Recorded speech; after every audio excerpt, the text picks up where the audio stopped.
Halo, ketemu lagi di 365 series teaser dan sneak peek dari buku-buku Dianavi di 365 series.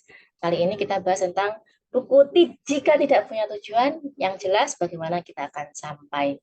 Nah, ini beberapa kutipannya. Meskipun terpapar hal-hal rebel, tapi jika pada dasarnya tipe kepribadian, tujuan, dan cara hidupnya tidak rebel, mungkin akan berbeda dampak dan pengaruhnya. Perempuan sekarang banyak mengejar kesetaraan tapi menemukan keseimbangan, tipis orientasinya kepada kesehatan mental. Tapi ini juga dipengaruhi oleh tipe keberadaan tujuan dan cara pandang hidup. Um, Kalau punya tujuan, kita harus punya metodologinya. Itu aku kutip dari Sabrang Mawardowo Panuluh. Setelah pagi ini aku mendengar speech dari Lugis Sabrang Mawardowo Panuluh, anaknya Cak Non di Orasi, penerimaan mahasiswa baru kebetulan UGM, aku berpikir ulang. Ternyata nggak apa-apa kok kita mengubah tujuan. Jadi sekarang merasa lebih rileks dan nggak lagi kebebanan rencana atau tujuan. Riset terkait deradikalisasi lagi. Tapi sekarang tujuan barunya apa dong? Itu keresahan kemarin ya. Udah berubah-ubah. Mestinya ketika mendapat pernyataan seperti itu tidak akan gampang menjawab kalau dari awal tahu bahwa sekolah bukan tujuan akhir, bukan fase yang dilalui menuju tujuan yang lebih jauh. Maka ketika ditanya, jawabannya adalah melangkah ke tujuan tersebut. Terus ini keresahan terkait organisasi di sekitar kita.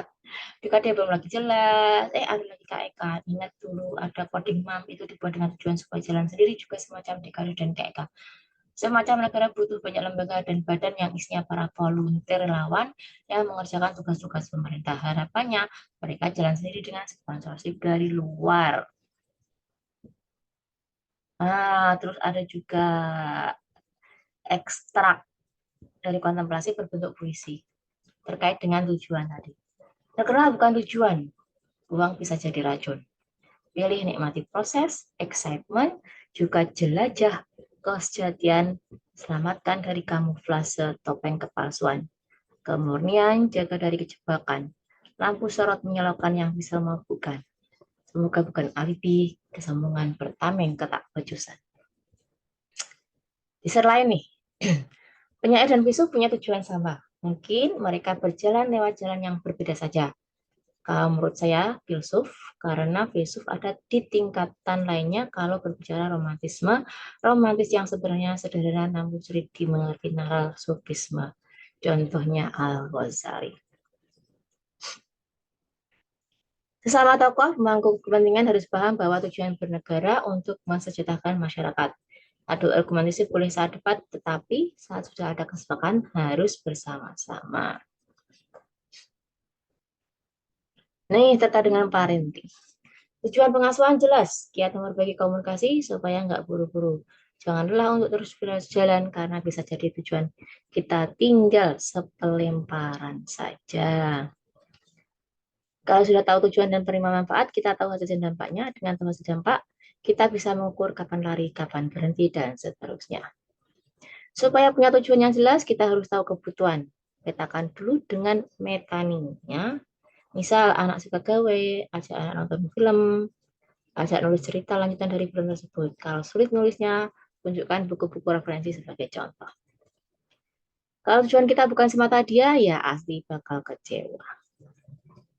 Tadi ku baca wacana otomatis ke meja makan dengan tujuan agar perbincangan bukan dariku semata untuk mengkonter konsep dogma. Dan benar saja, adikku langsung gembar. Duh, please deh yang realistis aja. Bukan tujuan praktis, tapi tujuan strategis. Bukan sekedar menjawab pertanyaan, tapi mengabstraksikan untuk tujuan yang lebih besar. However, memang tujuan kita diciptakan antara lain supaya orientasi akhirnya itu ikhlas, murni, jernih, clear, self-reflex, bening, mengkristal, menghabur, menyublim, sehingga tiada apapun yang tertinggal kecuali dia di dalam kolbu. Kenali kekuatan kelemahan orang-orang sinergikan agar lebih maju ke depannya, butuh seni, tujuan atau visi sebagai pengarah, sehingga objektif dalam handle konflik dan masalah. Tetap jaga hubungan. Tujuan berbisnis untuk membuat legasi, bukan untuk uang atau kekayaan. Jaga legasi. Jangan buru-buru kaya. Percuma kaya, tapi tidak diingat. Jika bukan dia sebagai tujuan, kita bakal kecewa. Jadi harus dia, hanya dia, dan dia saja. Ilallahi majukum, fayunabiukum bima kuntum ta'malun. Satu lagi tujuan yang penting harus digaungkan percakapan feminisme ini adalah memberi wawasan, ilmu, panduan, insight, clue untuk perempuan bahwa ada loh pria-pria goblok, yang saling gobloknya sehingga menjadi predator dan penjahat. Kita harus mengenali mereka lewat red flags, so go we far from them. Percakapan tentang feminisme dan semacamnya memang perlu terus digaungkan sejak untuk 3 tujuan.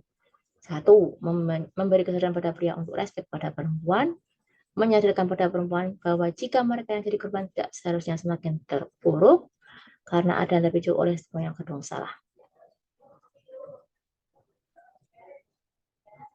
Memang itu tujuan nulis buku, biar royaltinya bisa buat beli buku. Ini kejadian bertahun-tahun.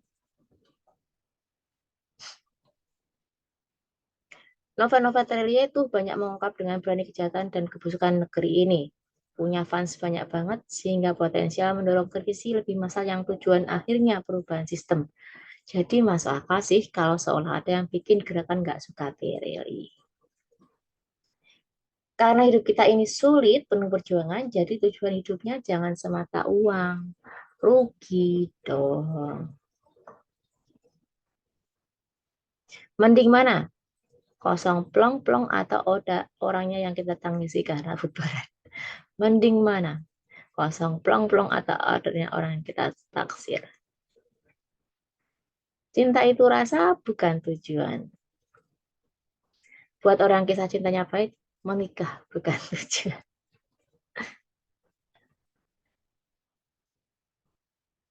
Itu beberapa teaser dan sneak peek dari buku tidak punya tujuan. Jika tidak punya tujuan jelas, bagaimana kita akan sampai. Jadi, kalau di Google Play dan Google Book-nya ada 19 halaman bocoran dari total 76 halaman. Teman-teman bisa baca bukunya di Google Play dan Google Book. Selamat membaca.